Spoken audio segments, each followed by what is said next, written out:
Good evening and welcome to the Caldor Virtual Community Meeting for September 5th, 2021. Today the fire is 216,358 acres, 44% contained, with 5,072 personnel on scene. Tonight we will hear from Operations West, Law Enforcement West, Incident Commander West, and then we will switch over to our partners in the East Zone. We'll hear from Operations, Lake Valley Fire District, and Incident Commander. Those presentations will be followed by a question and answer period for both West and East. Y después un sumario en español. First, I'd like to welcome up Operations. Good evening, my name is Eric Schwab, Operations Section Chief with Incident Management Team 6. Give you a quick update, starting in the black, P, R, T, U, and W. Tactical patrol mop-up, again, picking up those last pieces of hose and equipment and supplies that we've left out on the line, and on our second day of fire suppression repair in that area. And we're also looking to add a second phase of fire suppression repair in this area starting tomorrow, so there'll be a heavier load of equipment, dozers, crews, and engines out in this area doing that fire suppression repair. Up into Alpha Delta, again, we're continuing to find a little bit of heat in a few spots here and there. We thank the public every time folks that have moved back in that area. If you see smoke in the area, let us know, and we want that information so we can go out and mitigate it. Again, we have another heavy presence with a lot of equipment, a lot of fire engines in that area to help support folks as they get back in. Moving up along the 50 corridor, as I talked yesterday, these unburned pockets were looking really good. In fact, we blacked in this pocket, we blacked off the front of this pocket, and that allowed us to lift those evacuation orders basically almost all the way back to Ice House. So another success of getting folks repopulated, and we'll have continued tactical patrols and lots of equipment and crews mopping up along the Highway 50 corridor. As we move up into Division I, again, one of the more active pieces of the fire, we have just a ton of resources in here going direct on this. We've been mopping it up for the last several days. We've come up with a plan to fly some crews into the wilderness to continue that mop up. The hike times are well over 2 hours, so by the time they get in there and hike back out, the workday is pretty short, so we try and make that more efficient by flying those folks in or spiking them out, basically having folks camp out in the wilderness where we support them with helicopters to come in and deliver food and water to them. So we're looking to do that, but talking with the division group supervisor out there today, he's not sure that we'll have to fly those folks in there. They're making really good progress on this piece in Division I. Concurrently with Division I, we've wrapped up the contingency line up Wrights Lake Road all the way just about to Wrights Lake, and we have an additional contingency line from Ice House basically going mid-slope all the way back, paralleling 50 and dropping down into the American River Canyon near Camino and the Forest Service station that's out there. So looking good with that progress. Dropping all the way down to the bottom. Again, we're working hand in hand with Team 4 to pick up this pocket of heat here near Kirkwood. We also, Team 4 has let us utilize some crews to try and go in and pick up these unburned islands that have been causing us problems for multiple days.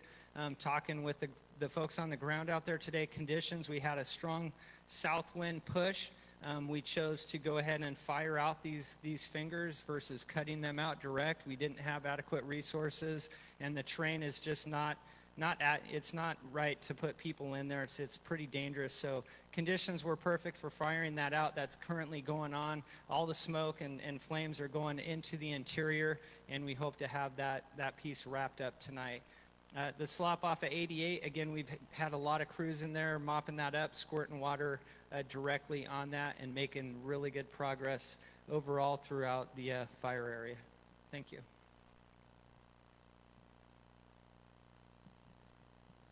All right, good evening. My name is John Davis, Law Liaison for Incident Management Team 6. Going to go over some of what we got for repopulation today.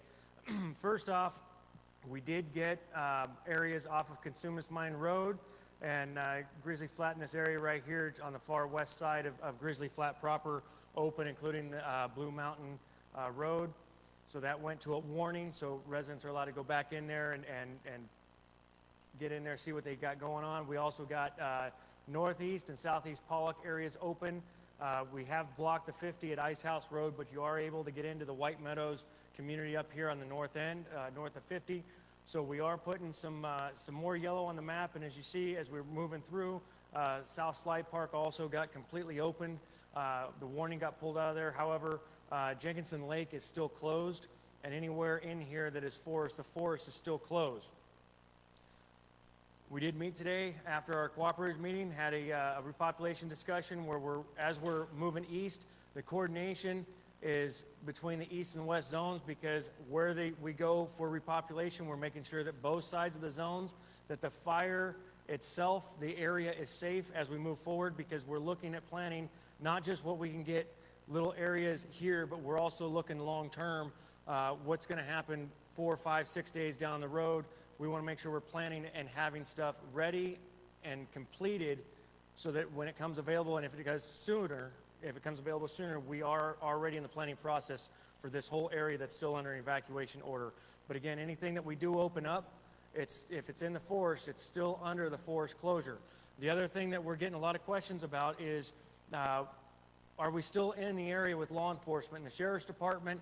And there are a ton of mutual aid resources from law enforcement all over the state that do remain in the green area, the warning area, as well as patrolling interior in all the closed areas. So yes, they do have resources in here providing that security driving around inside the closed area. So law enforcement is in there, but that coordination to get everybody back in as soon as possible safely is what we're after. And we do have continued commitment and communication with our cooperators and stakeholders to get that done as soon as possible. Thank you. Okay, now I'd like to call up our incident commander. Dusty?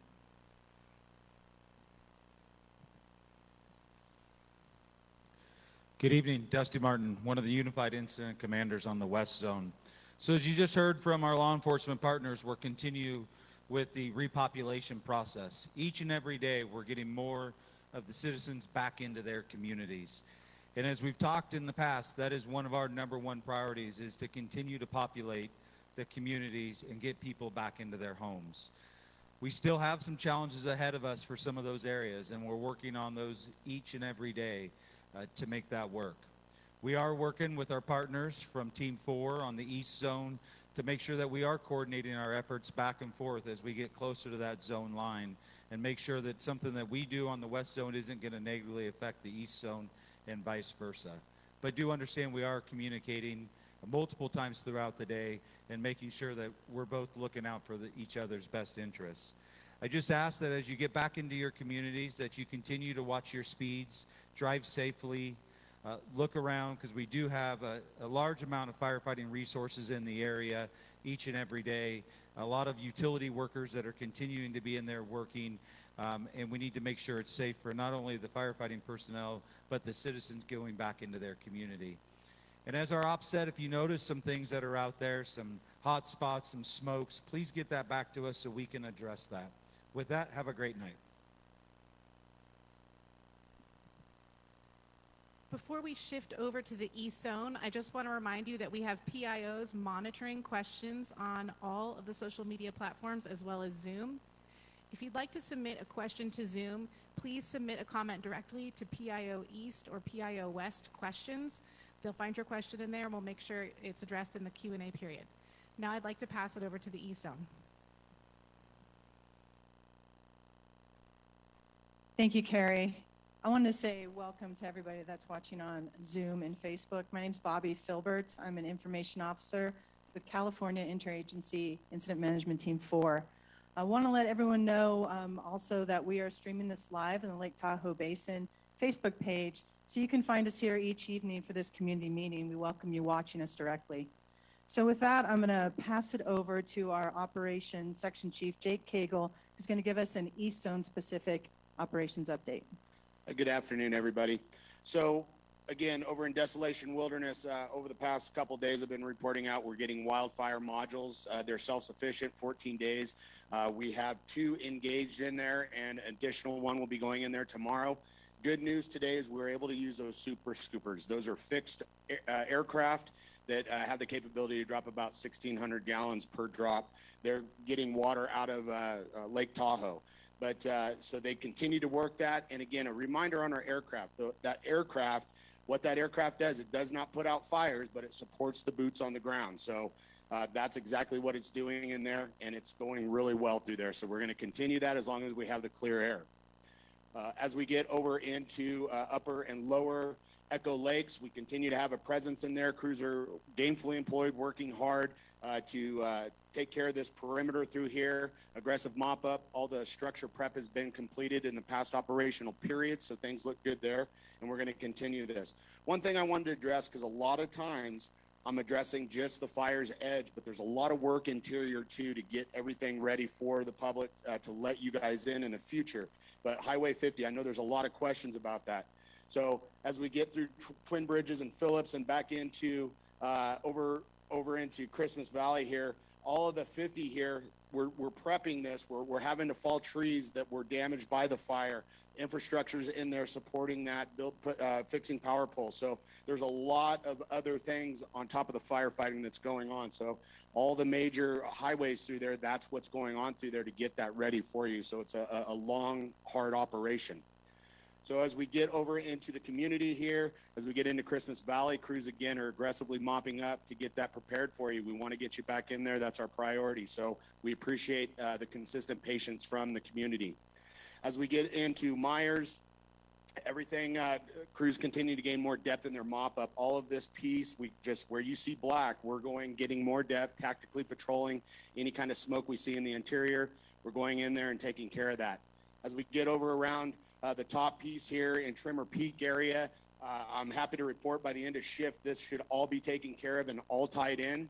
So again, you see red here, and what that depicts is it's still, there's hand line all the way at the end of shift. Hand line will be all the way around this, all the way to the road system through here, the Oneida road system. But again, we have to mop this up to secure this, but it's not, the forward progression has been stopped, and it has been that way for several days now. We just have to secure this and get more depth in our mop up. We continue that all the way down, continuing onto this south flank here. There's still one piece that we just need to finish to complete this whole finger. It's about a mile worth of line. They're gainfully employed, working hard to get that completed. Everything from Luther Spires up, we have hand line all the way through here. We just continue to get more depth in our mop up. As we go on to the west side of the 89, crews continue to work through Scout Peak, going direct. We have hand line all the way through here. They are mopping up that area and continuing the hand line. So as I talked about and reported out the past couple days, we have some significant heat here. Crews have put in hose lays, and they are mopping this up, and we will follow that up with a hand line just to secure that. We also, as I said, we have resources that are coming in and getting ready to do a direct line here, but this is a priority because this poses more threat. But people are constantly looking on this piece, and we're actively working it with bucket ships right now just to keep it in check until we can get all of our resources in there to get the hand line completed. As we go over into Caples Lake, again, through the rock system, it's all tied in. We just continue to get this all mopped up. As we come around, you can see we have dozer line and hand line going through here. What we've extended off the hand line, similar to Scout Peak, is we've extended small little pumps into the creek system. So we're mopping this up aggressively and taking care of this. As you heard on the West Zone, we are sharing resources and supporting that mission on the West Zone. That's what we've been doing through this whole operation. End of report. Great. Thank you so much, Jake, for that very thorough update. It's great to know that we're using both those ground and air resources today. So now I would like to bring up our incident commander, Rocky Oblinger. Yeah, good evening. I'd certainly like to welcome all of our viewers, those that are new and those that have been logging on every night to get the latest information in our virtual community meeting. I really appreciate operations, kind of go more detail of the amount of work that's going on out there. And I want to remind you that this work is going on day and night. We have resources in both zones, CAL FIRE Team 6, NEMO Team 2, and California Interagency Incident Management Team 4, resources throughout the fire, both working day and night. Our focus is to really put this in a position to allow opportunities have you seen to reduce the current evacuation orders, whether it's to a warning, and completely lift those to get you back into your homes? And the amount of work and the coordination that goes between all the fire agencies, law enforcement agencies, cooperating agencies, the National Forest, the state, and again, many of those are affected landholders and stakeholders. It's really that collaborative effort of working together where we've seen the progress of allowing folks to get back into their homes. So on behalf of California Interagency Incident Management Team 4, again, I want to thank you for your patience. We hope in the next several days that we'll be seeing the opportunities to allow more of our citizens in.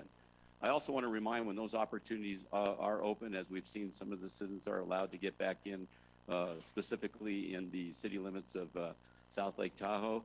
Remember that there are a lot of firefighting equipment, so we want to continue to reduce our speeds when those opportunities. We tell that to our firefighters, knowing that many of you will be coming in.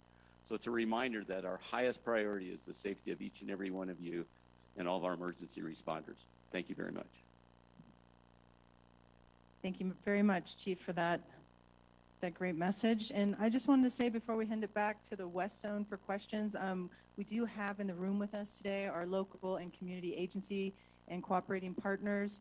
So please, if you have any questions, please put those questions into the chat, either on Zoom or Facebook, and we'll make sure we get to those. And with that, I'm going to send it back to you, Carrie, on the West Zone. Thanks, Bobby. All right, we're going to start with questions for our Operations Section Chief, Eric Schwab.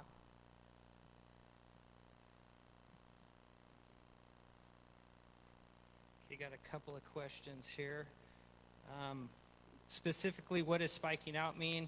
Spiking out literally means we have folks out here camping in the wilderness at night, with or without tents. They're eating MREs, they're drinking water out of their canteens, and they're doing it for a few days on end, and we're supporting them with, we'll build sling loads that will carry out underneath the helicopter to support them with things like sawgas, bar oil, batteries if they need batteries for their radios, that kind of stuff. So it's a supported camping, I guess, is probably the best way I could put it.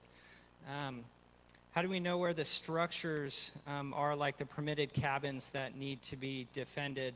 And we have a whole GIS section within our organization that gets layers from different organizations, from the Forest Service, from the county, from utility companies, that identify all those improvements that we need to go in and look at. So we physically have all those on a map, and we try and get out and validate each and every one of those before the fire gets there. And then a question about Kirkwood Lake, and Kirkwood, the bowl itself.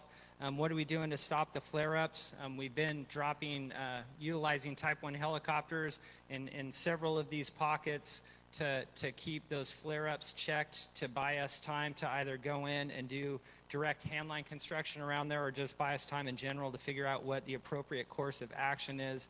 And today, with the conditions that we had as far as environmental conditions, wind speed, wind direction, and resource availability, and the appropriate type of resource available, everything in the incident command system is kind of rated off of capabilities and stuff like that. And we really didn't have enough of the right tool for the right job, so we did have enough to do a firing operation in there that was low complexity. It was a planned event reviewed by our incident commanders and the operations section, and these are not huge pieces of land, and that's what we're doing. The smoke's going in, and the goal is to eliminate all these unburned fuels, to eliminate future flare-ups in this area, and then we can get in and mop that up and extinguish it. Last question I had was about containment, and the question was, why did containment only go up 1% in the last 3 days?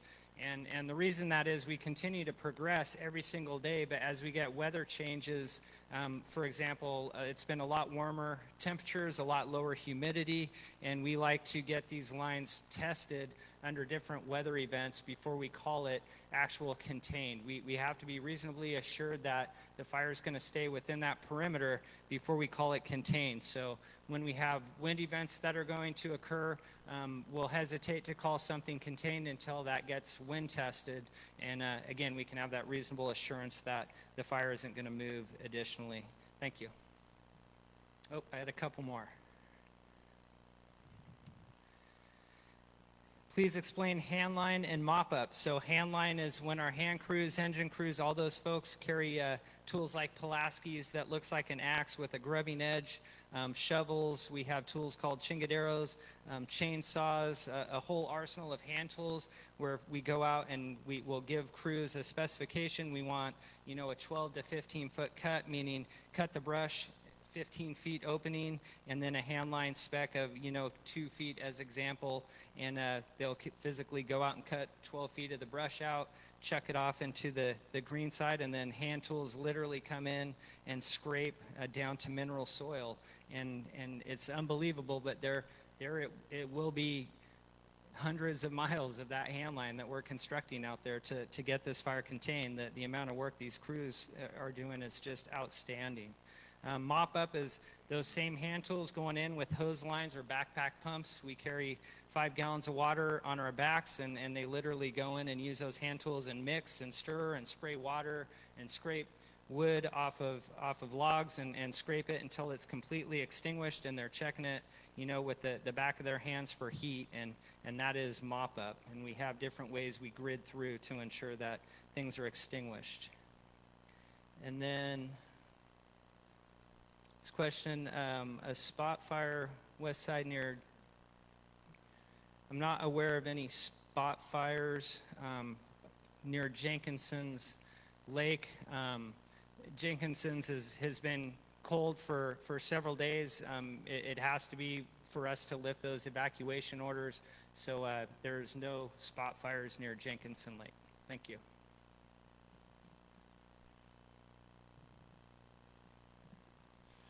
Sergeant Eric Palmberg, PIO for the Sheriff's Office.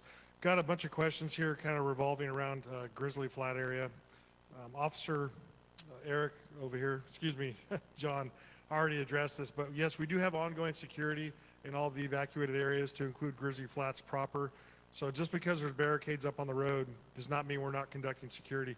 I talked to the man in charge of that just a few minutes ago, and we are still continuing 24-hour security in the greater Grizzly Flat area. A lot of other questions about when can we get back into our homes at Grizzly Flats, what else needs to be done. We'd just like you to understand there's a lot of different things going on in the Grizzly Flat area. We literally have thousands, if not tens of thousands of trees that have been burned, that a lot of those are going to need to be cut down as hazards. There's just a very large amount of debris up there. PG&E is making repairs, and I'll kind of reference it by talking about today's opening. So we opened an area off Consume This Mine. A few of those neighborhoods are on Grizzly Flat CSD water. Those homes do not currently have water because Grizzly Flat Water is still trying to repair their service lines. So that is another reason. So the infrastructure in the area, we're trying to make those repairs, get that all up to speed. There's also questions about, when are we going to be able to get up there to check our properties? How will this be done? So ultimately, I made contact with our Emergency Operations Center today and the Office of Emergency Services at the Sheriff's Office. They are coming up with a plan. It is going to be a very detailed plan of how we are going to allow access to the greater Grizzly Flat area. It's likely going to have some sort of a command post or a check-in center. You're probably going to be provided some sort of a pass. It's going to have very, very specific instructions. At that time, there is going to be resources available, local, state resources, information about cleanup of properties, things like that. So it's not going to be a free-for-all. We're just not going to open the gates and let everybody up there. Ultimately, it's going to be a very organized, slow process. I have requested for some bullet points on that and kind of what it's going to look like and the exact resources that are going to be available. I hope to have that tomorrow, and I will be posting that. We will be posting that on our social media sites, and we will also share that with the Cal Fire. So we hope to have a little better understanding of how that process is going to occur. I cannot give you a timeline now of when that's going to occur, but it is in the process, and we are working on that now. Thank you.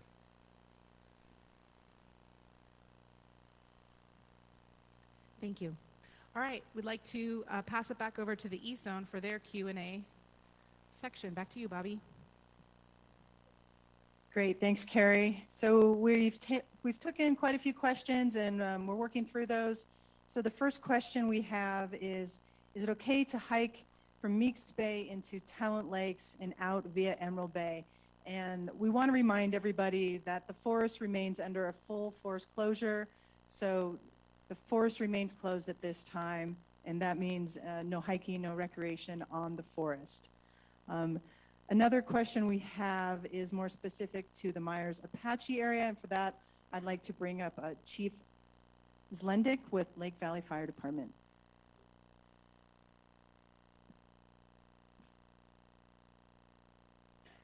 Good evening, everybody. Brad Zlendick, Fire Chief, Lake Valley Fire. I have a question. Was there a spot fire, Apache and Chippewa area? Last night about 5 a.m., we were advised of a flare-up. It was in the burn area.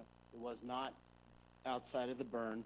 It was a stump and a small jackpot of fuels that we did run some resources up there and take care of. So just to reiterate that this, just because it's black, there's still some activity to keep an eye on in that area. So that's probably what you heard last night, but it was not beyond the line.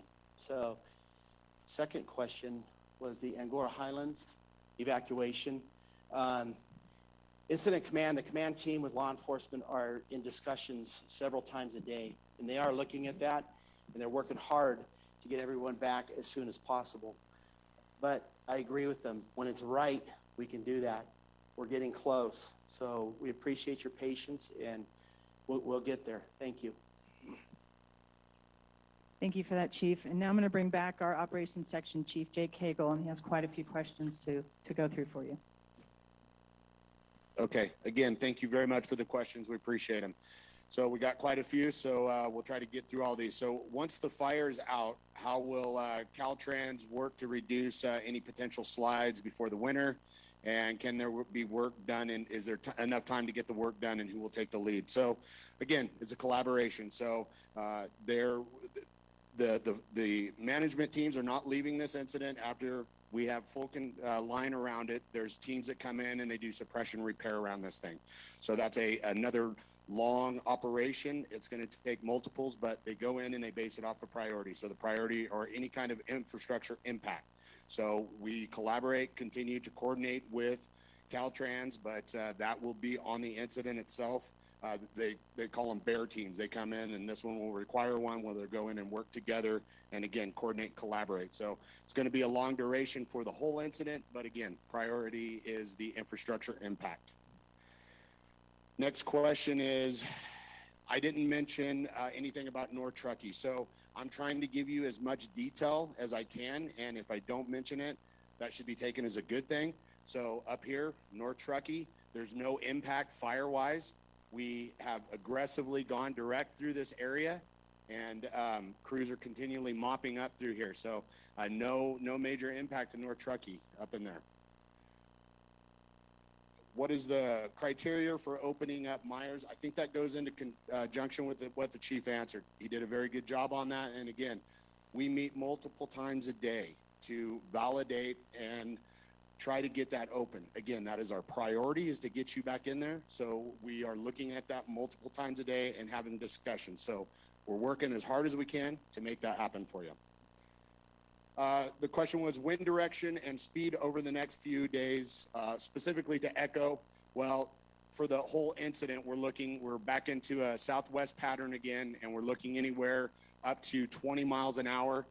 We do have potential for thunderstorms at the end of the week, so that's something that could potentially come in. And with that, what you need to understand about the thunderstorms is it's not always about the rain. Our big concern with the thunderstorms are the winds. The winds come down at 360 degrees, so that's something that we have to look at and honor that potential. But right now, we're looking at southwest winds and potentially up to 20 miles an hour. A question for Caples Lake, structure protection around the cabins and the Caltrans yards, any impacts to structure. So crews are, again, still gainfully employed in here, and at this time, there are no impacts there. Crews continue to work in there relentlessly to mop up and to complete all this piece in here. Next question was, why wasn't a contingency line put in between Sierra and the top of Echo Summit? So again, we have to prioritize. So when this initially happened, this fire was running, we have to prioritize life safety and property. And that's where all the resources were at. Actively fighting the fire, but again, we have to prioritize. So We don't just go out and do contingency line, put people, our resources out in an unsafe area. So what we call anchor and flank.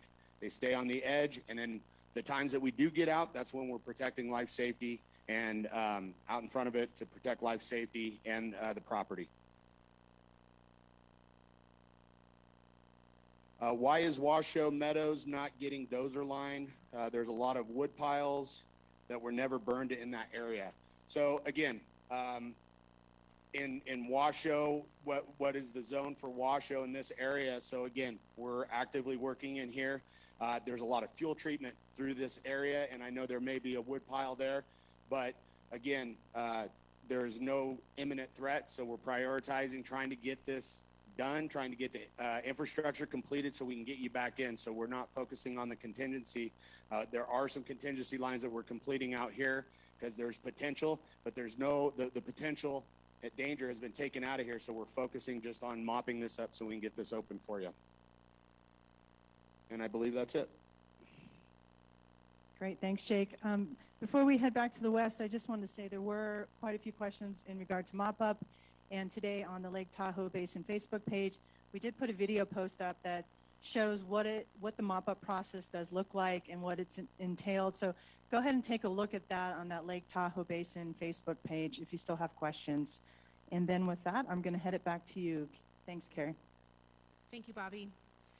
Thanks again for taking time out of your day to join us for our virtual community meeting. We will continue these at 5 p.m. every day until it seems like there's no interest. Right now, there's still plenty of interest, so we will continue these meetings to get you good information every day on the Caldor Fire. Remember that we are putting out updates every day at 7 a.m. and 7 p.m. We are staffing a phone line from 8 to 8. And of course, our media line is staffed 24 hours. If you see the QR screen, the QR code on your screen, you can point your camera at that, and it'll take you to a page with links for all of our official incident information. This is incident information for both zones, east and west, for the entire fire for Caldor. And now we will have a summary of the briefing tonight in Spanish.